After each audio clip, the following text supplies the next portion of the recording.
Hi guys, welcome back to Pragmatic Politics. I'm Colby Cons, and this is part 2 of the Trump vs. Biden comparison. So in my last video I covered taxes, the economy, student loans, and bankruptcy. And today we're going to move on to the next section, which is basically about personal stuff. It's how corrupt you are, if you collude with foreign governments, how much you lie, if you're a racist. All of these things I think are important if you're going to be the leader of our country. You need to have good morals, be a good example to everyone in our country, good example to all the kids. So I think this is an important section, and we're going to go over both Biden and Trump. So the first section we're going to cover is collusion. And this is important because our president, the current president, Donald Trump, was impeached by the House of Representatives for colluding with a foreign government during the 2016 election. Yes, the Republican-led Senate decided not to kick him out of office for it. However, he was still impeached by the House of Representatives. And Republicans like to say, including Trump, he likes to say, no collusion. He was exonerated. William Barr exonerated him. Well, guess what? Just last week, a Senate investigation team that was run and led by Republicans released a new and final report on the collusion between Trump and Russia. So I have it right here. And basically, the facts are in. Yes, Trump conspired with the Russians. He originally claimed that he had nothing to do, no contact with anyone with Russia. And this Republican-led Senate investigation committee found that was false. He's not going to get impeached over it again because the Senate already said they're not going to impeach Trump because the Republicans, and they're just licking his boots. But even the Republican senators found him to be guilty. Trump's team knew ahead of time that emails stolen from the Democratic National Committee by Russian intelligence agents would appear in WikiLeaks. So, in the Mueller investigation, Trump originally told him, under oath in written answers, that he recalled no conversations with Roger Stone about WikiLeaks. However, the committee found that Trump's team knew ahead of time that emails stolen from the Democratic National Committee by Russian intelligence agents would appear in WikiLeaks, and worked with WikiLeaks to produce an October surprise towards winning that election. Trump repeatedly has denied this and has denied discussing the emails with Stone, who worked with WikiLeaks. He lied to Mueller, he lied to us, and has whined about it for 4 years. So, specifically, the committee said it found evidence that Trump campaign chairman Paul Manafort may have been connected to the Russian operation to steal and leak Democratic emails. If it had been proven in court, it would have constituted collusion by definition. Unfortunately, no charges were brought in court by collusion, and now that the Senate committee found this, it's too late to officially charge Manafort for this. Manafort was instead convicted of fraud and tax charges unrelated to Russia. Still, the report insisted that the Trump transition exposed itself to Russian influence, naming names and labeling the operatives as intelligence agents. Russian and other countries took advantage of the transition team's inexperience, transparent opposition to Obama administration policies, and Trump's desire to deepen ties with Russia. After 3 years of investigation, the committee laid out an extensive web of contacts between Trump campaign advisors and Russian government officials and other Russians, including some with ties to the country's intelligence services. So, the main guy that was connected to the Trump campaign named Konstantin Kilimnik, a Russian intelligence officer. He's a business associate with Paul Manafort, Trump's chief campaign advisor. The report says, despite Trump's recollection, the committee assesses that Trump did in fact speak with Roger Stone about WikiLeaks and with members of his campaign about Stone's access to WikiLeaks on multiple occasions. So this is actual Republicans coming out with a report admitting and saying that Trump and his campaign worked with WikiLeaks and worked with Russian intelligence officers during the 2016 campaign. He's as guilty as it gets when it comes to collusion. Trump also even offered Julian Assange WikiLeaks creator a pardon if he covered up the Russian hacking of Democrats. Trump is literally knuckle deep in this collusion right here. He's offering the WikiLeaks owner a pardon, WikiLeaks who worked with Russia. His own campaign advisors, Roger Stone and Paul Manafort, were directly involved with a Russian intelligence officer. It's as clear-cut collusion as you can get. So for Trump, collusion, full-blown collusion.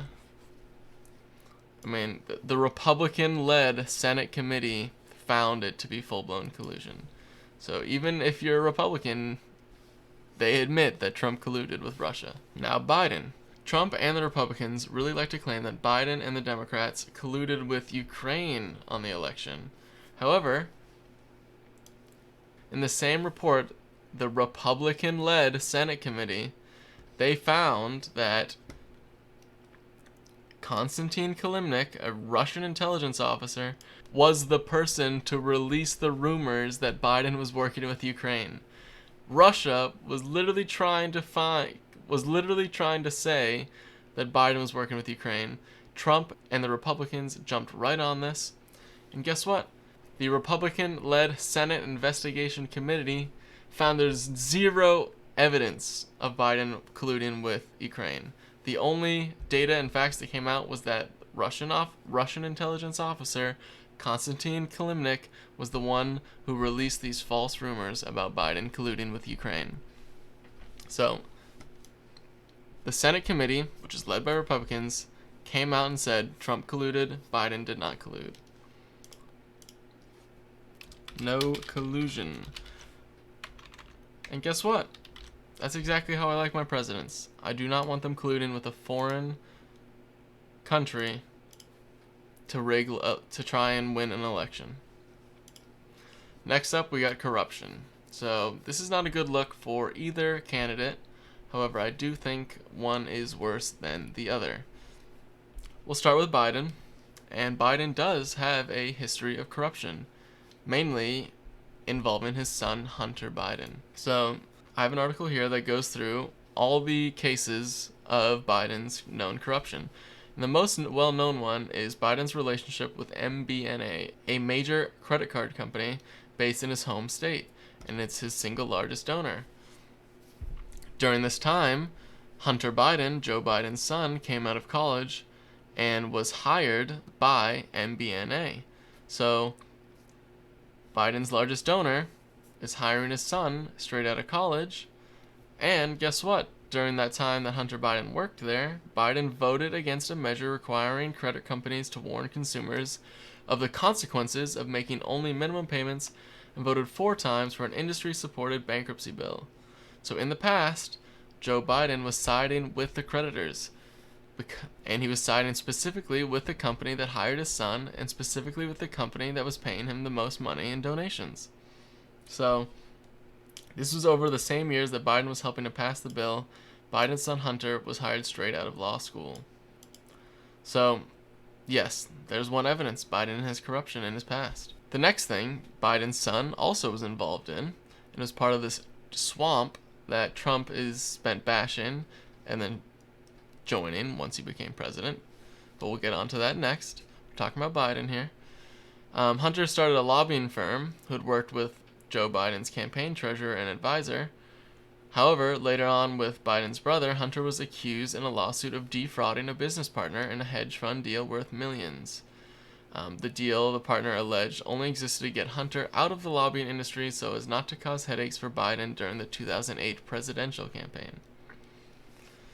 So, Joe Biden's son, Hunter, involved in some more corruption here, defrauding a business partner.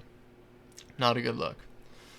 Another huge part of corruption for Biden was that Ukraine's biggest private gas producer hired Hunter Biden again to serve on its board at the same time Joe Biden was acting during the Obama administration as the point man on Ukraine policy.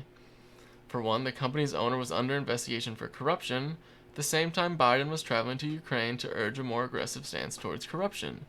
And then this company hired Joe Biden's son. Hunter's hiring also mysteriously coincided with a lobbying campaign by the firm aimed at members of Congress.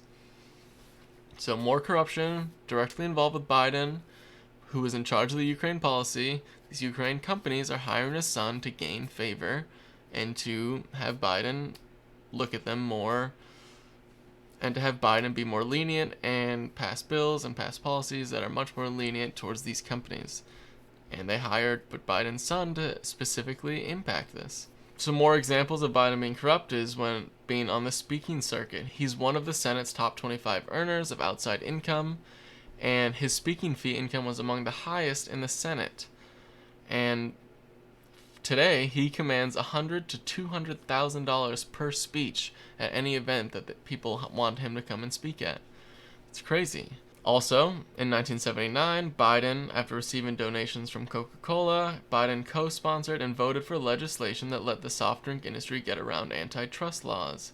Same year, he voted against a measure before the Judiciary Committee to expand consumers' rights to sue over price fixing, one of only 2 Democrats to do so. As the Wall Street Journal reported, one of the companies lobbying against the bill, DuPont, was based in Biden's home state. So, Biden has a long history of close relationships to lobbyists. He has a lot of history with his son. So, Biden definitely has a history of corruption in his past. The very last piece of corruption that I was able to find on Biden is that when he was in the Obama administration, he gave a construction company a $1.5 billion contract, and guess who happened to be on the board? Biden's brother. This company had no prior experience in large construction projects, and yet still, Biden gave this government contract to the company, $1.5 billion, and Biden's brother was on the board. That's corruption right there. So, for Biden, we are going to write history of corruption. And that is bad. I fucking do not want my politicians to be corrupt, even though a lot of them are. I don't want them to be. Biden is one of them. Next, we get to Trump's corruption. Now, I think most people agree that Trump is a corrupt person. If not, you're about to find out just how corrupt he is. So, the first thing we're going to talk about is all of Trump's campaign advisors. And it is not good. Every single one of them has been arrested for corruption, for fraud, for tax evasion, for lying to Congress. Trump's entire cabinet of advisors, every single one of them has been arrested, and every single one of them, besides one, has pled guilty or been found guilty. And the only one who hasn't, Steve Bannon, is because the trial hasn't happened yet. He was just arrested a couple weeks ago. So the first one, Roger Stone, obstruction of an official proceeding, making false statements, witness tampering. He was arrested and found guilty. Rick Gates, financial fraud, lying to the FBI, arrested and found guilty. Paul Manafort, tax evasion, bank fraud, failure to disclose a foreign bank account, and witness tampering, arrested and found guilty. Michael D. Cohen, lying to Congress, arrested and pled guilty. George Papadopoulos, lying to the FBI about conversations with people he believed were working on the behalf of Russians, arrested and pled guilty. Michael T. Flynn, lying to the FBI, arrested and pled guilty. And lastly, Steve Bannon, fraud and money laundering, arrested, deposition pending. So, in the Biden-Obama administration, not a single person was ever indicted, let alone arrested, charged, or found guilty for any crimes.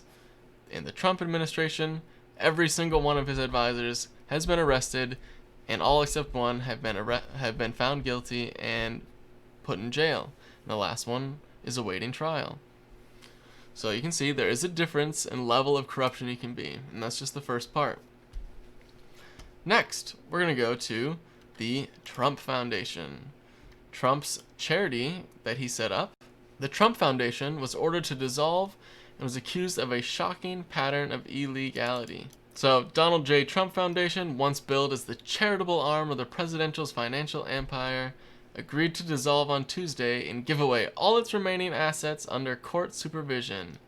This is in 2018. Foundation was accused by the Attorney General of functioning as little more than a checkbook to serve Mr. Trump's business and political interests. It unlawfully coordinated with Trump's 2016 presidential campaign. And in addition to shuttering the charity, the AG's office has pursued a lawsuit that could bar President Trump and his 3 oldest children from the boards of other New York charities.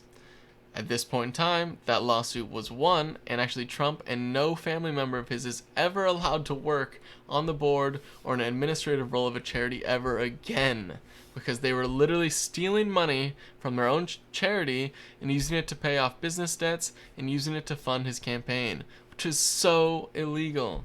It's absolutely fucking crazy that people still think this guy's a good guy. He was literally stealing from charities. So, that's just one. So there's another example of corruption. Not only are all of his advisors arrested and jailed for all these terrible corruption crimes, Trump is also no longer allowed to operate a charity and had to pay millions in a settlement because he was defrauding his own charity. Next, we have Trump University. Trump created a school designed to teach people how to be real estate moguls. And it turned out it was all a sham, and he defrauded all of these students. And Trump was forced to pay a $25 million settlement for the students of the sham university.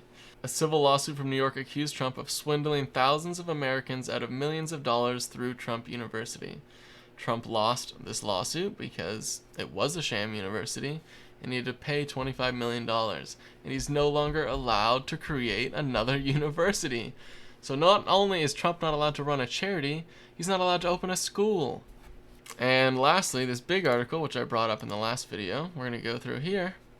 Mapping corruption for Donald Trump's executive branch. So this is a great article written by Prospect.org that really maps out the full extent of Trump's corruption. You can look this up. It's a great read. I'm going to go over parts of it right here. Basically, in 3 years as president, he has transformed the executive branch into a giant favor factory populated with the agents or willing partners of virtually every special interest. So one of the worst parts of corruption that Trump has been taking part in has been promoting corporate agents into roles in the government who are then now told to regulate and govern over these corporations, which is a massive conflict of interest. For example, Trump promoted a former coal lobbyist and charged him with protecting our air and water. Now, why would a guy who works for a coal company want to protect our environment? Oh wait, he doesn't. Next, we have a pharma executive that Trump promoted who's guiding our healthcare policy. Why would a pharma industry executive do a good job guiding healthcare policy, which directly interferes with the corporations that he works for? We have an oil lobbyist at the Department of the Interior. We have a Raytheon lobbyist at the Department of Defense, a telecom lawyer chairing the FCC, ex-Goldman Sachs lawyer married to an ex-Goldman Sachs executive heading up the Security and Exchange Committee, an ex-Goldman Sachs partner, Steve Mnuchin, who is directing the Treasury Department. The shipping heiress, Mitch McConnell's wife, is running the Transportation Department. Private equity tycoon holds down the Commerce Department, and an auto industry lobbyist is at the Energy Department. These are all members of massive corporations who Trump put into the government and told them to regulate corporations. Of course, this is blatant corruption. This is so blatant. I like this quote right here. One of the overarching narratives of the Trump administration is the total handover of the levers of government to corporations, and particularly the empowering of corporate representatives to oversee the very companies they work for.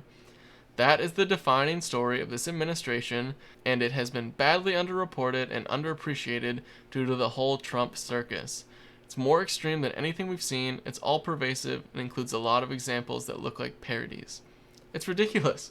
Can you imagine the President of the United States promoting people who have direct conflict of interest into government positions? Because that's what's happening.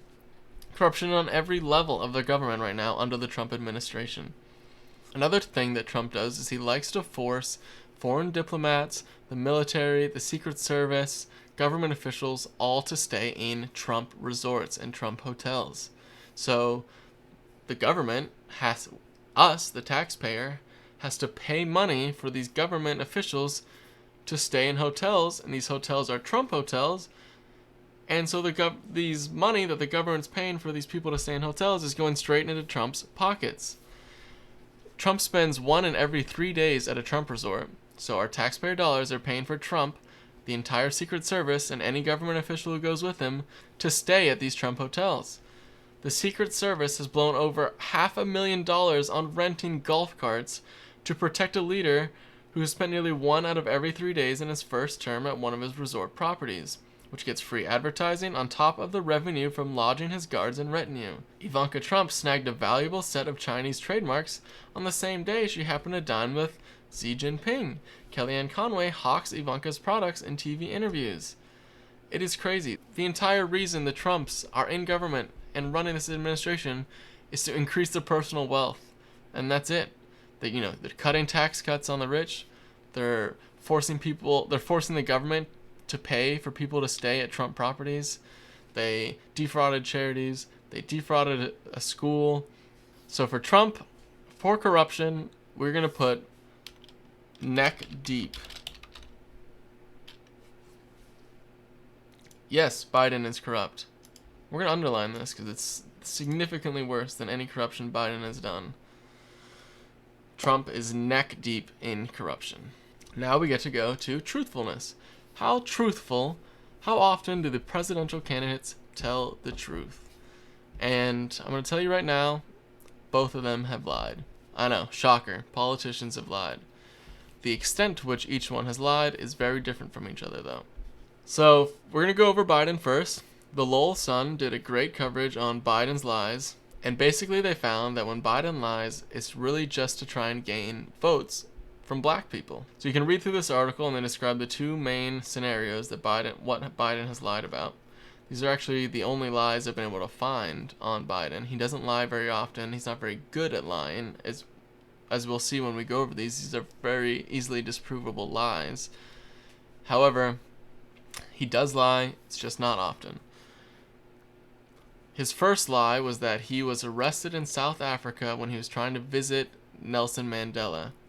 Unfortunately, this was proven not true. So, when Biden was in South Carolina, he claimed that he was with a U.S. ambassador to the United Nations, Andrew Young, a Georgia congressman who traveled to South Africa with Biden before he became the UN ambassador, and Biden claimed that both of them were arrested when trying to visit Nelson Mandela.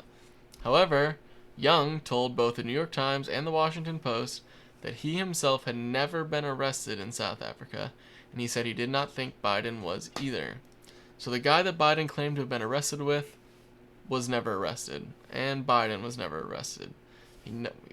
This whole story was concocted to make him seem sympathetic to black voters. The second lie is over Biden's civil rights record. Biden said he participated in marches during the civil rights movement, and he simply never did. The only thing he did was take part in sit-ins to desegregate restaurants in Delaware. That's it. In all of his speeches, Biden likes to claim that he marched along with civil rights protesters. And in 1987, more than once, advisors had gently reminded Mr. Biden of the problem with this formulation.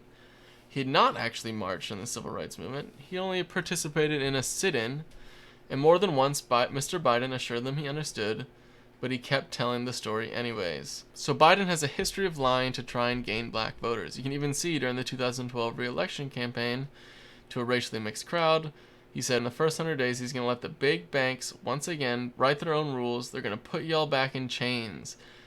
And this year, in an interview with Charlemagne, he said, "You got more questions, but I tell you, if you have a problem figuring out whether you're for me or Trump, then you ain't black." So Biden has a history of trying to pull the race card, try and get black voters, and he's not willing to lie to try and gain these black votes. So these were actually the only lies I was able to find about Biden. And yes, there are a couple. It's not great. I don't want my politicians to lie, even though most of them do. I mean, at least if you're going to lie, do a better job about it, Biden. Come on, I want Obama back. Obama could have this whole speech filled with lies, but he'd do it in such an amazing way, I'd believe every single word he was saying, which is what most people did when he was president. And now he can look back and see he didn't do that good of a job. Biden, unfortunately, is not a good liar. and he still tries to do it occasionally to try and pull black votes. So we're going to do lies sometimes. And it's going to be red. I don't want my president to lie. I don't want to be able to blatantly see and blatantly find out about these lies. And Biden's one of those. So we're going to hit a red right there.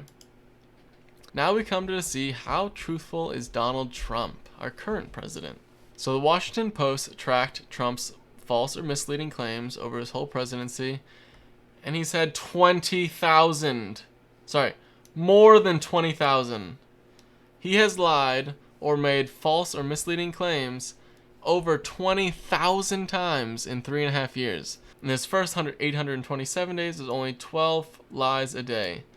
Now, only 444 days later, the president crossed the 20,000 false or misleading claims, an average of 23 lies a day over a 14-month period. He actually lied 62 times in a single day on July 9th, about half of which came during his interview with Sean Hannity. Let me make this clear. If I was going to make one video a day about one of Trump's lies, it would take me over 54 years to cover every single one of his lies. Trump lies more than he tells the truth. It's crazy. He literally can't tell the truth. He can only lie. It's insane. 20,000 lies in 3.5 years. Over 20,000 lies in 3.5 years. Hey, now you might not believe me.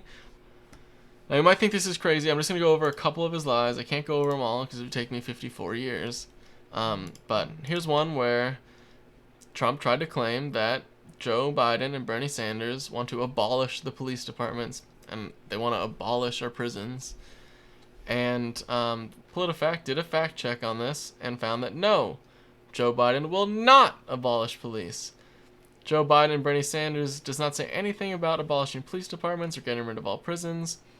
In fact, the document includes several passages that clearly indicate that police and prisons will exist in the future, but under proposed reforms. If you actually look through the full report of Biden's police reforms, you'll see that he does not support defunding the police. He actually wants to give more resources to the police if they implement meaningful reforms. Basically, if police are meeting a higher level of standard than they do right now, they'll actually receive more money. Biden wants to incentivize the police to do a better job by giving them additional funding if they do a better job. So it's the exact opposite of what Trump says. Trump says he wants to abolish police. Biden actually wants to increase funding to police departments that are doing a good job. Another lie that Trump has made is saying that before his presidential campaign, he didn't know Steve Bannon. However, this is false. But when he hired Bannon and Kellyanne Conway during the Trump campaign, he said, "I have known Steve and Kellyanne both for many years. They're both extremely capable, highly qualified people who love to win and know how to win." So in Trump's own words, he either didn't know Steve or he did know Steve for many years. One of these claims is clearly wrong. Bannon first met Trump in 2011 when Trump was considering whether to challenge President Barack Obama in 2012.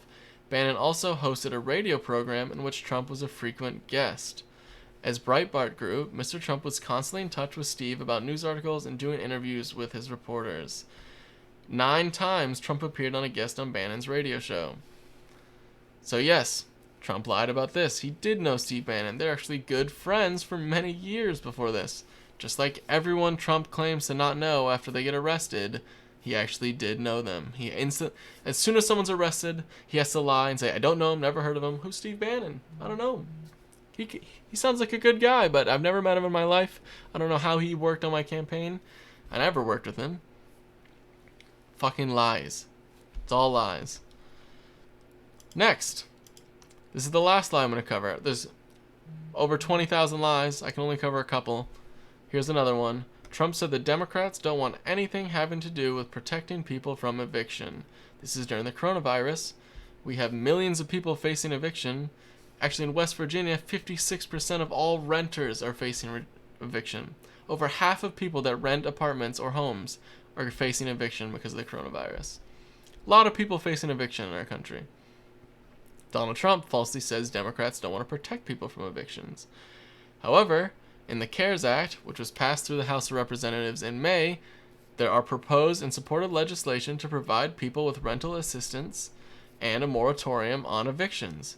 Unfortunately, Donald Trump and Mitch McConnell have refused to let the CARES Act come to a vote in the Senate. So the Democrats want to protect people from evictions. Trump says they don't. Trump and Mitch McConnell are refusing to let people vote on whether to pass the CARES Act. So if you want to blame someone on evictions, you only got the Republicans to blame, because the Democrats have already passed through legislation that protects people from evictions, even if Trump is lying about it. So, for truthfulness, you've got Biden, who lies sometimes. You've got Trump, who's lied over 20,000 times in 3.5 years. So this is bad. And we're going to underline this again because how much fucking worse it is than Biden's badness. So, next we're going to do political ideals. What do these candidates stand for? What political theory do they support? And first we're going to go with Biden. He's a neoliberal. That's who he is. He's the third-way Democrat, neoliberal, supports capitalism through and through, has corporate interests at mind, and has a history of corruption. He is, by definition, a neoliberal. Biden is not progressive at all, even though Trump and the Republicans like to claim that Biden is part of the radical left. He is nowhere even close to the left. He is firmly in the center, if not even to the right a little bit of the center. He does not support universal health care. He does not support publicly funded universal universities. Biden has voted with Republicans in the past on major instances that were decidedly unhelpful to the working class. Biden defends the ultra-rich from criticism, even though he is going to hike up the taxes a bit on the wealthy. It's nowhere even near the levels that any progressive candidate proposed. Biden does not like left-wing populism. He insists that third-way liberalism is the answer. Biden voted for NAFTA, he voted for the repeal of the Glass-Steagall Act, and he backed the Trans-Pacific Partnership trade deal. All of this evidence points to the fact that Biden is firmly in the center. You can look at his full history of voting. He's always been in the center, always opposed progressive ideals, and he's still the same. Biden is your classic neoliberal centrist.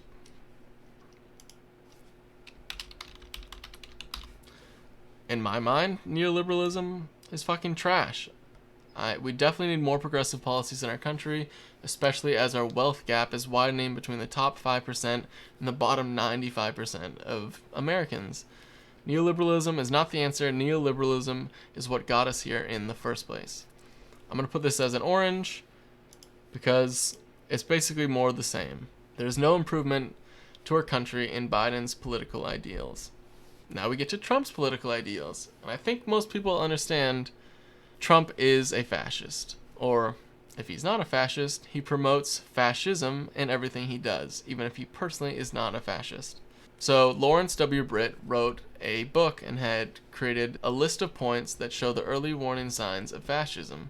And the Washington Post compared Trump's actions and policies towards these early warning signs of fascism. So here's the Washington Post comparison of how fascist is President Trump. I'm just going to go over this quickly. First point, hypernationalism. This is clear evidence. Trump is fully committed to hypernationalism. His rhetoric in every single one of his speeches. He promotes a view of America as unfairly victimized by foreigners in need of a renewal and purification from treasonous enemies within. He pits Americans against fellow Americans. He says if you're not a super hardcore patriot, you're not an American and therefore the enemy. 100% Trump promotes hypernationalism. Militarism. Trump is not that militaristic. His foreign policy is very far from it. He does not advocate for war and conquest as a way to rejuvenate the nation. But he has ramped up the militarization of homeland security agencies, using them first against immigrants and then against protesters. So, he hasn't promoted foreign militarism, but he has promoted domestic militarism, and especially using them against immigrants and protesters. Glorification of violence and readiness to use it in politics. Trump cheered on as Immigration and Customs Enforcement, ICE, took at least 1,700 children from their parents and put them behind fences. He used armed force against protesters. Yes, he falls well behind Mussolini and Hitler, who unleashed illegal and deadly violence against their citizens on a far greater scale, but he's still sending unmarked, unidentified federal agents in unmarked vehicles to black bag protesters off the streets. Like, that's fascism right there. And he's openly using it and politicizing it. Fetishization of youth. This has never been a feature of Trump's politics, mainly because he's old and Mussolini and Hitler were early middle age, so it's easier for them to promote the youth. Trump is old as fuck. He's fat, he's out of shape, so he doesn't try to play this card. Fetishization of masculinity. Trump still tries to swagger and boast of his vigor and continues to mock his opponents as lacking stamina. But he's not urging men to exert authority over women and family anywhere close to the old, authentic fascists did, nor is he trying to confine women to the home and raise birth rate. So he does promote masculinity, but not to that great of a scale, so he doesn't fall too far under this one. Leader cult. Trump never tires as posing as the decisive man of action, a genius, a savior of the nation. The Trump campaign is legit a definition of a leader cult.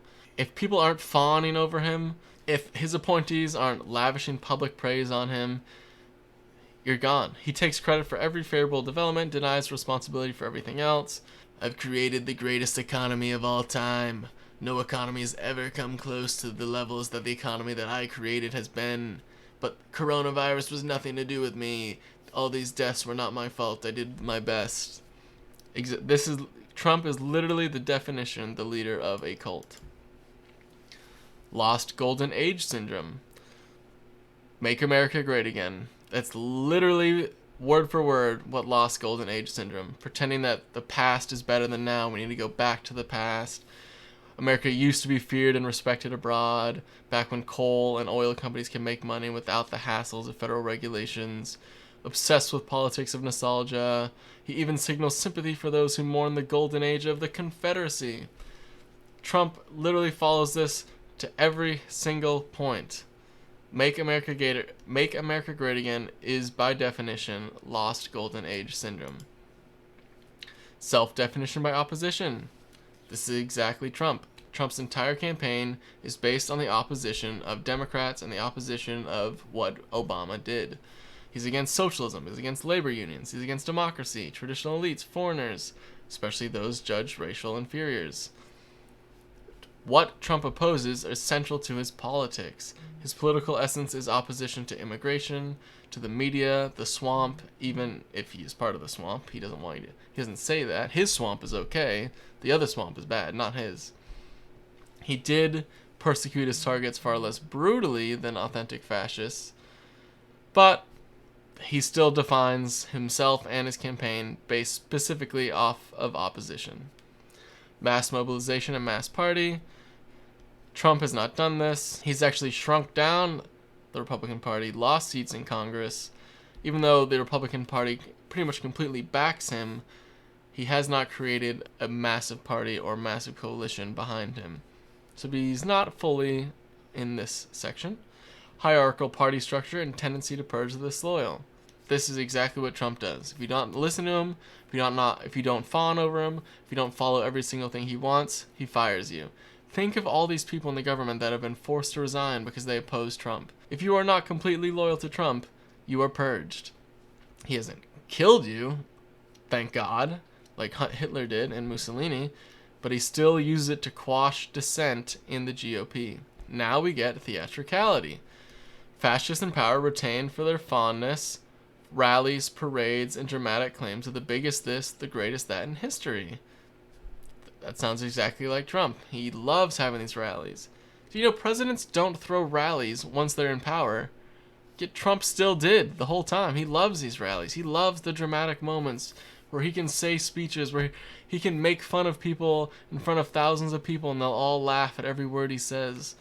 Trump loves the theatricality of this. Chaotic administration. Mussolini and Hitler pretended to run tight ships, but their governance was shambolic and improvisational. They surrounded themselves with sycophants and encouraged squabbling among underlings. Trump's administration shares this feature. Its consistent policy goals, fewer immigrants, less environmental regulations, are few. Literally go to Trump's website and try and find his policies. You can't. You literally can't even find a list of policies. It's ridiculous. He's only running on owning the libs and opposing Biden and Obama and opposing the radical left. He has no actual policies that he's running on. It's crazy. So chaotic administration is 100% correct. Handling of the coronavirus pandemic is a showpiece of inconsistency, mixed messages, internal conflict that is responsible for the needless deaths of tens of thousands of Americans, despite Trump's effort to appear as the resolute leader. Full fascism right there. Information and media policy. Fascists lie constantly. What did we just say? Trump has lied over 20,000 times in his 3.5 years here. Trump lies constantly, seeking political advantage. Trump has set records for presidential dishonesty, seems to regard information as true only when it helps him politically. He has threatened to revoke broadcast licenses. He has tried to prevent the publication of books. He's dubbed the media the enemy of the people. He's not as extreme as Hitler and Mussolini because he hasn't closed down newspapers, TV channels, or media platforms, even though he has threatened and tried to. He hasn't jailed any journalists yet or arranged their murder. His strategy has been more to discredit, not destroy, uncooperative media. Consolidation of power. This is centrist to fascist rule.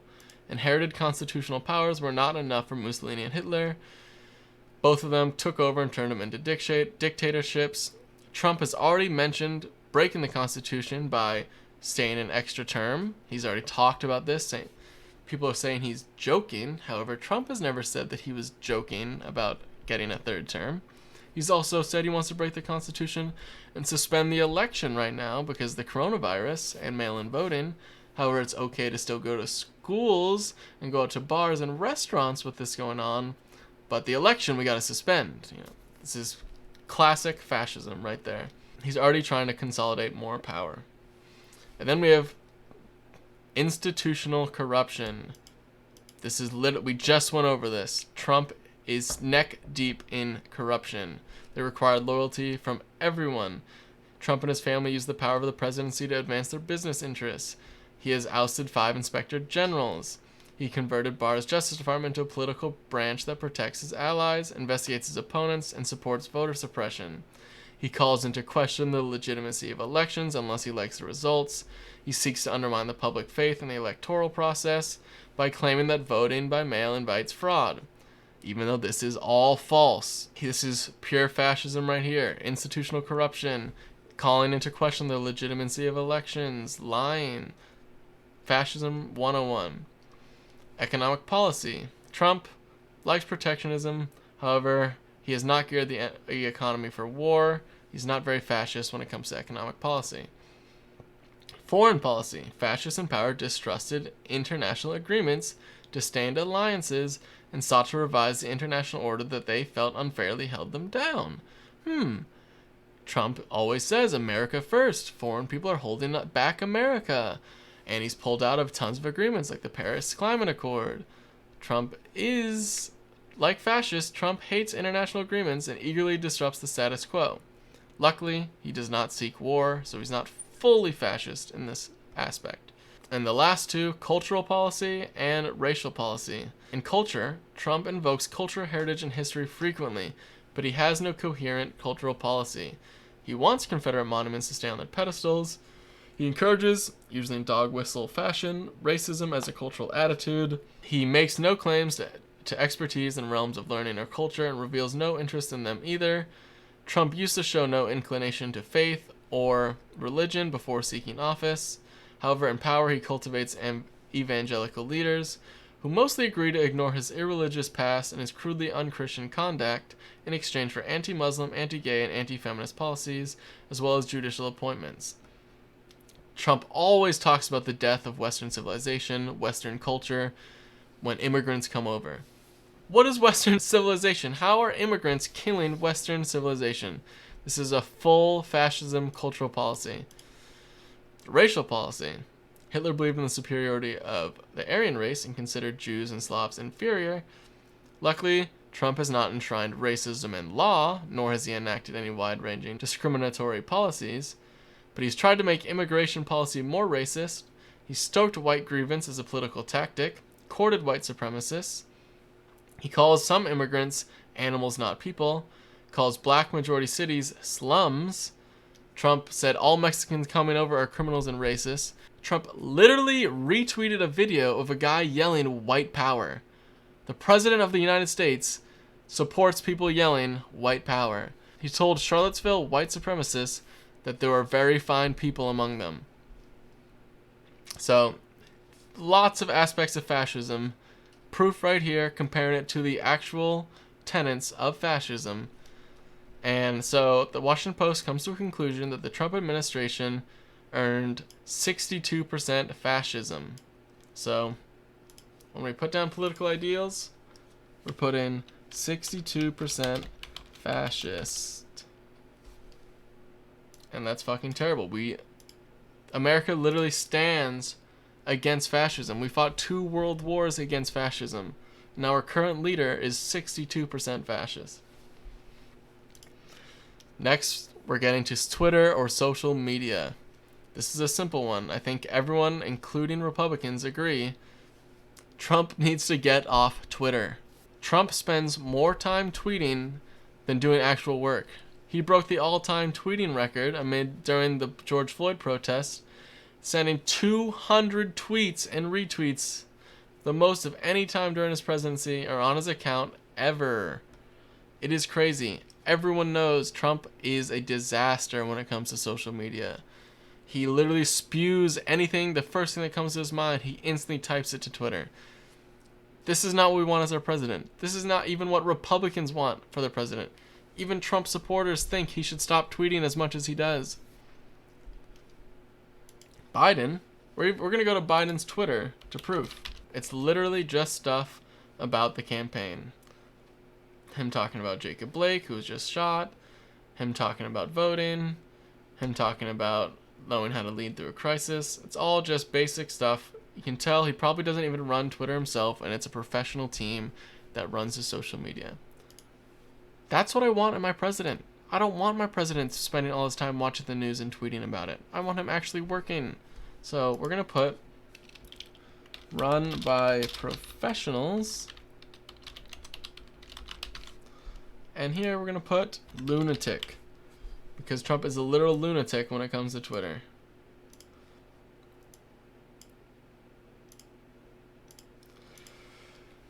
The last thing we're going to cover today is racism.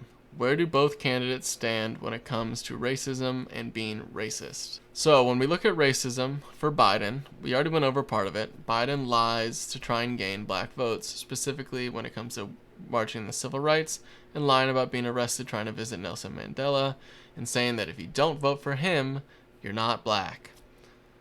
That's kind of racist, you know? Just thinking that you have to lie to try and convince black people to vote for you, that's a bit racist. He also, in 1996, voted for Clinton's welfare reforms, which disproportionately harmed minority communities, especially black poor communities. Biden also passed his own crime bill, which further devastated poor black families. So when it comes to his past and comes to some of the things he's lied about, Biden has a small history of racism. I don't think he's a racist guy. I don't think he's openly racist. I think he's been insensitive towards race. However, in the last 12 or more years, you can look at Biden's record and he shows no history of racism. I think just because he's an old white dude, he was racially insensitive in his past and has grown with the times. So for racism for Biden, we're going to put grown with times. He could have been better. Could be a lot worse. He's not an open racist. So we're going to do orange. Now, Trump and racism. They basically go hand in hand. Fox wrote a great article breaking down every moment that Trump has been racist. And it's a lot. So we're going to go through this right now. Trump has a long history of racist controversies. So here's the racist controversies before he was in office. 1973, Trump Management Corporation was sued for violating the Fair Housing Act. Officials found evidence that Trump had refused to rent to black people and lied to black applicants about whether apartments were available. In the 1980s, when Donald and Ivana Trump came to the casino, the bosses would order all the black people off the floor so that Trump wouldn't see any black people working for his organization. 1989, during the Central Park Five. Trump immediately took charge, ran an ad in the local papers demanding to bring back the death penalty to kill these 5 teenagers. Even though the teens' convictions were later vacated after they spent 7 to 13 years in prison and the city paid $41 million in settlement, even in 2016, Trump said he still believes they're guilty, despite the DNA evidence to the contrary. Still thinks they're guilty. In 1991, a book by John O'Donnell, a former president of Trump Plaza Hotel and Casino, quoted Trump's criticism of a black accountant, saying, "Black guys counting my money, I hate it. The only kind of people I want counting my money are short guys that wear yarmulkes every day. I think that the guy is lazy. It's probably not his fault, because laziness is a trait in blacks. It really is. I believe that. It's not anything they can control." That is pure racism right there. Later, 6 years later, in a Playboy interview, Trump said that the stuff that O'Donnell wrote about me is probably true. So he didn't even deny saying all this racist shit about his accountant. 1992, Trump Plaza Hotel and Casino to pay $200,000 fine because it transferred black and women dealers off tables to accommodate a big-time gamblers' prejudices. 1993, Trump said that some Native American reservations operating casinos shouldn't be allowed because they don't look like Indians to me. 2004, Trump fired Kevin Allen, a black contestant, for being overeducated. How can someone be overeducated being worth firing? 2005, Trump publicly pitched was essentially white people versus black people on The Apprentice. That is crazy. Basically, instead of putting black and white people together, he's saying they need to work against each other because whether people like it or not, it's somewhat reflective of a very vicious world. I don't know, Donald. I don't think white and black people oppose each other. 2010, huge national controversy over the Ground Zero Mosque. Proposal to build a Muslim community center in Lower Manhattan. Trump opposed the project, calling it insensitive, and offered to buy out one of the investors in the project. On The Late Show with David Letterman, Trump argued, referring to Muslims, "Well, somebody's blowing us up, somebody's blowing up buildings, and somebody's doing lots of bad stuff," saying all Muslims are terrorists. 2011, Trump played a big role in pushing false rumors that Obama was not born in the U.S. The researchers found a strong correlation between birtherism, this conspiracy theory, and racism. Trump has reportedly continued pushing this conspiracy theory in private. So that's all pre-election. Now, as a candidate and president, Trump has made even more racist comments. Trump, in 2015, called all Mexican immigrants rapists who are bringing crime and bringing drugs into the U.S. 2015, Trump called for a ban on all Muslims coming into the U.S. And when he became president, he banned all Muslims from a specific 20 countries from entering the U.S., even though there has been zero history of any terrorists ever coming out of these 20 countries. Trump still banned all Muslims from leaving those countries and coming to the U.S. At the 2016 Republican debate, when asked whether 1.6 billion Muslims hate the U.S., Trump said, "I mean, a lot of them. A lot of them." He argued in 2016 that Judge Gonzalo Curiel, who was overseeing the Trump University fraud lawsuit, should recuse himself from the case because of his Mexican heritage and membership in a Latino Lawyers Association. Republican Paul Ryan, who endorsed Trump, later called such comments the textbook definition of a racist comment. Trump has been repeatedly slow to condemn white supremacists who endorse him. He regularly retweeted messages from white supremacists and neo-Nazis during his presidential campaign. He also retweeted, like I said, the guy yelling white power. A guy was literally yelling white power, and Trump retweeted the video. He also tweeted and later deleted an image that showed Hillary Clinton in front of a pile of money and a Jewish star. Trump repeatedly referred to Senator Elizabeth Warren as Pocahontas, using her controversial and later walked back claims to Native American heritage as a punchline. That was actually funny, because she did make up the fact that she had Native American heritage, so I think that's a funny joke. That is not racist. 2016 Republican Convention, Trump officially seized the mantle of law and order candidate, an obvious dog whistle playing to white fears of black crime, even though crime in the U.S. is historically low. Pitched to black voters in 2016, Trump said, Black voters, you're living in poverty. Your schools are no good. You have no jobs. 58% of your youth is unemployed. Seems a little racist to say that all black people are poor, that their schools are no good, and they all have no jobs. Trump stereotyped a black reporter in 2017. When she asked him if he planned to meet and work with a congressional black caucus, he asked her to set up the meeting, even though she's just a reporter. Trump assumed because she was black, she was part of the congressional black caucus. In the week after white supremacist protests in Charlottesville, Trump repeatedly said that many sides and both sides were to blame for the violence and chaos. He said there were some very fine people among the white supremacists. Richard Spencer praised Trump, a known white nationalist. Throughout 2017, Trump repeatedly attacked NFL players who were kneeling peacefully during the national anthem against systemic racism. 2017, Trump reportedly said people who came to the U.S. from Haiti all have AIDS, and that people who came to the U.S. from Nigeria would never go back to their huts. Speaking about immigration in a bipartisan meeting, Trump reportedly asked, in reference to Haiti and African countries, "Why are we having all these people from shithole countries come here?" He then suggested that U.S. should take more people from countries like Norway. The implication, immigrants from predominantly white countries are good, while immigrants from predominantly black countries are bad. Pocahontas again, shithole comments. Trump tweeted that several black and brown members of Congress, AOC, Ayanna Pressley, Ilhan Omar, and Rashida Tlaib, are from countries whose governments are a complete and total catastrophe, and that they should go back to those countries. It's a common racist trope to tell black and brown people to go back to their countries, even though 3 of these 4 congresswomen are from America. It's crazy. Trump called COVID-19 the Chinese virus and the Kung flu. Trump suggested that Kamala Harris, who's black and South Asian, doesn't meet the requirements to be former vice president. Yet another example of birtherism. So you might say 1 or 2 of these are just insensitive. 1 or 2 of these, he might not meaningfully be racist. But when you look at all of these separate events before and after taking office, you can clearly say Trump is racist as fuck.